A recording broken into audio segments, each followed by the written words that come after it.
নমস্কার বন্ধুরা, আমি শ্রাবণী। আমি চলে এসেছি আরও একটি রেসিপি নিয়ে। চলো রেসিপিটি তাহলে একবার দেখে নিই। আজকের রেসিপি আলু দিয়ে সজনে ডাঁটার পোস্ত। পোস্ত খেতে আমরা অনেকেই ভালোবাসি। নিরামিষ দিনে আমাদের প্রায় সকলের বাড়িতেই পোস্ত রান্না একটা হয়েই থাকে। এই গরমের সময় সজনে ডাঁটা দিয়ে আলু পোস্ত খেতে বেশ ভালো লাগে। আজকে রান্নাটা বানানোর জন্য সজনে ডাঁটা নিয়েছি। সজনে ডাঁটাকে আমি ছোট ছোট করে কেটে নিয়েছি। ডাঁটার সাথে একটু আলু দেব বলে আলুগুলোকেও ছোট টুকরো করে কেটে নিয়েছি। আমার এই রান্নার ভিডিওটা পুরোটা দেখার অনুরোধ রইল। এবার রান্নাটা শুরু করি। রান্নার শুরুতে কড়াইয়ে একটু সর্ষের তেল দিয়ে নিলাম। তেলটা গরম হয়ে গেলে আমি একটু কালো জিরে ফোড়নে দিলাম। অনেকে 5 ফোড়ন দিয়েও পোস্তটা রান্না করে থাকে। একটু কাঁচা লঙ্কা কুচি ফোড়নে দিলাম।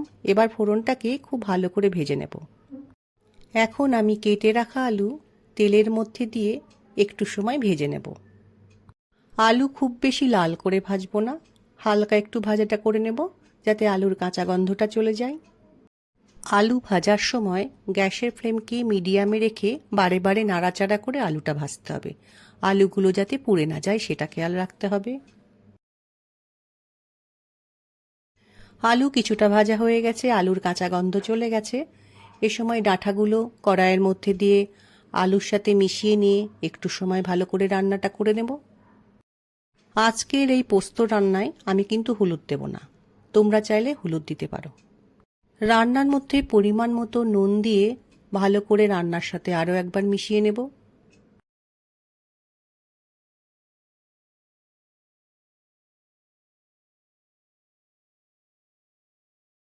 এখন আমি রান্নার মধ্যে জল দিয়ে ভালো করে রান্নার সাথে মিশিয়ে নিয়ে একটু সময় ফুটতে দেব।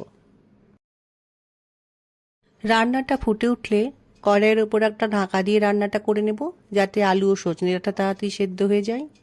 আলু ও ডাঁটা সেদ্ধ হয়ে গেছে। এখন রান্নার মধ্যে পোস্ত বাটাটা দিয়ে দিলাম।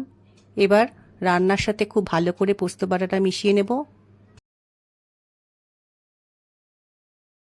আজকে পোস্ত রান্নার শেষে আমি ওপর থেকে রান্নার মধ্যে একটু কাঁচা সর্ষের তেল দিলাম, দিয়ে ভালো করে রান্নার মধ্যে মিশিয়ে নেব।